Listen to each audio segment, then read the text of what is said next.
24 ঘন্টা আগেই খালেদা জিয়ার মৃত্যু হয়েছিল। সংবাদ গোপন রেখেছিল তারেক রহমান।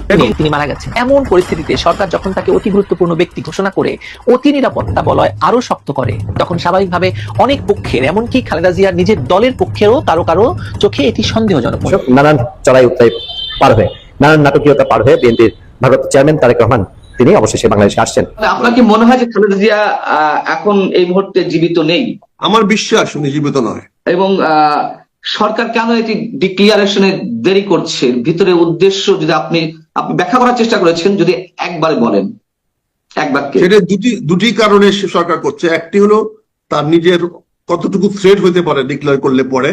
আরো একটি নতুন নিউজে আপনাদেরকে স্বাগতম। দর্শক, বর্তমান বাংলাদেশের রাজনৈতিক অঙ্গনে যে উদ্বেগ, উৎকণ্ঠ, উত্তেজনা সৃষ্টি হয়েছে, দর্শক বর্তমান বাংলাদেশের রাজনৈতিক সর্বশেষ যে পরিস্থিতি তৈরি হয়েছে তারই আলোকে আমরা বেশ কিছু আপডেট, বেশ কিছু নিউজ নিয়ে হাজির হয়েছি, যা ইতিপূর্বে আপনারা কিছুটা দেখেছেন। দর্শক, ভিডিও খুব ইম্পর্টেন্ট হতে যাচ্ছে, স্কিপ না করে সম্পূর্ণ ভিডিওটি দেখার অনুরোধ রইল। আর নিত্য নতুন এই ধরনের ভিডিও পেতে আমাদের ভিডিওতে লাইক দিয়ে আমাদের সাথে থাকুন। দর্শক, ভিডিওর মূল পর্বে চলে যাব, তার আগে বলবো, আপনি যদি আমাদের চ্যানেলে নতুন হয়ে থাকেন তাহলে সাবস্ক্রাইব করে পাশে থাকা বেল আইকনটিতে অল দিয়ে রাখুন। চলুন দর্শক, আমরা মূল ভিডিওতে চলে যাই। তাহলে আপনার কি মনে হয় যে খালেদা জিয়া এখন এই মুহূর্তে জীবিত নেই? আমার বিশ্বাস উনি জীবিত নয়। এবং সরকার কেন এটি ডিক্লিয়ারেশনে দেরি করছে? ভিতরে উদ্দেশ্য যদি আপনি ব্যাখ্যা করার চেষ্টা করেছেন, যদি একবারে বলেন, এক বাক্যে। সেটা দুটি কারণে সরকার করছে। একটি হলো তার নিজের কতটুকু থ্রেট হতে পারে ডিক্লেয়ার করলে পরে, এটা। আর পাশাপাশি সে একটা নাটক করার চেষ্টা করছে যে আমরা তো তারেক রহমানের সময় 1 দিন 2 দিন 3 দিন 5 দিন অপেক্ষা করেছি, মৃত্যু সংবাদ আমরা দিয়ে নেই যাতে তারেক রহমান সাহেব আসে, যাতে তারেক রহমানের উপর একটা ব্লেম দিতে পারে।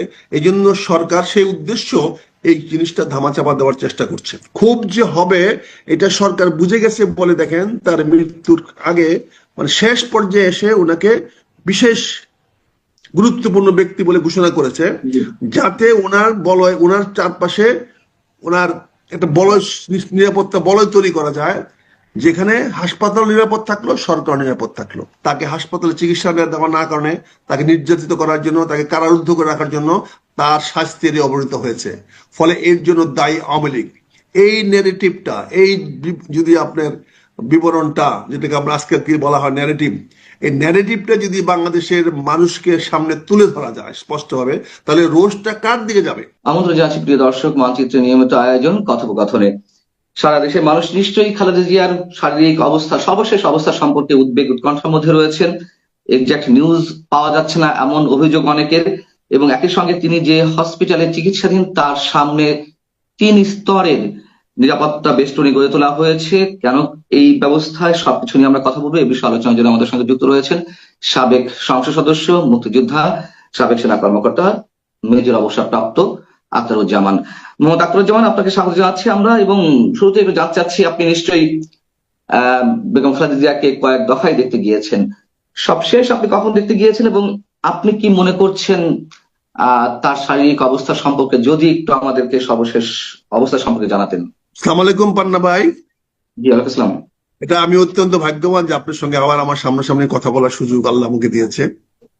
এখন আপনাকে আমরা বলতে পারি একজন কারা নির্যাতিত নেতা, সাংবাদিক নেতাই বলে না, তাই বলে কারা নির্যাতিত সাংবাদিক, সাংবাদিক।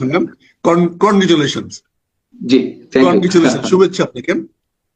যাই হোক, আমি আপনার মাধ্যমে প্রথমে আপনার দর্শকদের মাধ্যমে আমি দেশবাসীর কাছে বিনীতভাবে দেশমাতা খালেদা জিয়া একজন ক্ষুদ্র কর্মী হিসাবে, অনুগত কর্মী হিসাবে, ভক্ত কর্মী হিসাবে ওনার জন্য দোয়া কামনা করব।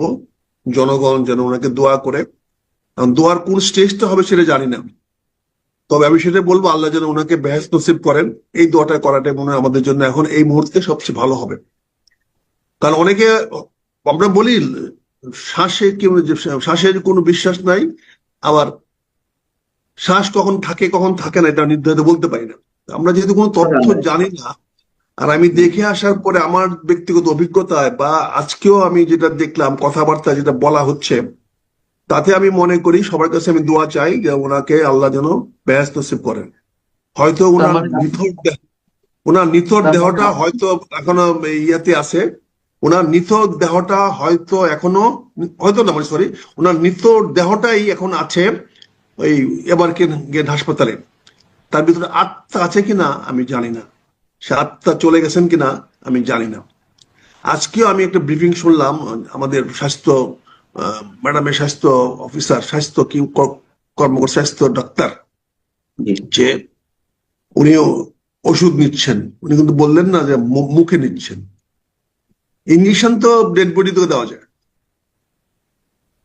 স্যালাইন ডেড বডিতেও দেওয়া যায়, নেবে এটা ফ্লুট চলবে তো, এটার সঙ্গে হার্টের তো কোনো সম্পর্ক নাই, হার্টবিটের সম্পর্ক নাই, ফ্লুট চলবে। ইনজেকশন যাবে ডেড বডিতে? আর্টিফিশিয়াল হলে যাবে না কেন? আর্টিফিশিয়াল হলে যাবে না কেন? আর্টিফিশিয়ালি যখন আপনি ব্রিদিং করাচ্ছেন তখন যাবে না কেন?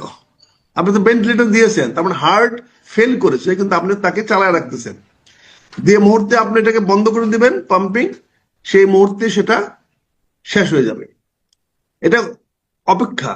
অতীতে আমাদের এরকম অভিজ্ঞতা আছে, যখন কোনো রাজনীতিবিদদের মৃত্যুটা ক্রিটিক্যাল হয়ে যায়, যেখানে জনমানুষের ক্ষোভ আসতে পারে। যেমন একটা জিনিস ক্ষোভ হইতে পারে, প্রথম কথা যেটা চাচ্ছে সরকার, এই ক্ষোভটা কোনোভাবে সরকার থেকে ডাইরেক্ট ইনডাইরেক্ট মানে করে আওয়ামী লীগের দিকে নেওয়া যাওয়া কিনা, বলা যায় কিনা যে আওয়ামী লীগের কারণে, আওয়ামী লীগের এই 15 বছরের অত্যাচারের কারণে মরছে, কাজে এই ক্ষোভটা যেন সরকারের প্রতি না এসে, বর্তমান কোন রাজশক্তির বিরুদ্ধে না এসে, ক্ষোভটা যেন ওই আওয়ামী লীগের বিরুদ্ধে যায়, তাহলে অনেকের পারপাস সার্ভ হয়।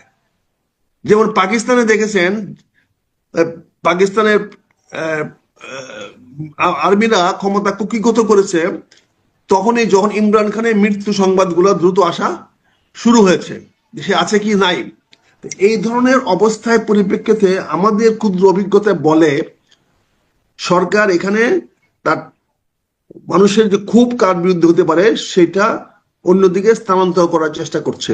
ক্ষোভ যে হবে এটা সরকার বুঝে গেছে বলে দেখেন তার মৃত্যুর আগে মানে শেষ পর্যায়ে এসে ওনাকে বিশেষ গুরুত্বপূর্ণ ব্যক্তি বলে ঘোষণা করেছে, যাতে ওনার বলয়, ওনার চারপাশে ওনার একটা বলয়, নিরাপত্তা বলয় তৈরি করা যায়, যেখানে হাসপাতাল নিরাপদ থাকলো, সরকার নিরাপদ থাকলো। এখানে আপনি একটা জিনিস জানেন, আমার ওই পররাষ্ট্র উপদেষ্টা খুব ভালো করে জানে যে তারেক রহমান সাহেব লন্ডনে রাজনৈতিক আশ্রয় আছে, এবং রাজনৈতিক আশ্রয়ের অন্যতম কারণ হলো যে বাংলাদেশে তার জীবন নিরাপদ নয়। কারণ তো একটাই, আর তো কোনো কারণ না।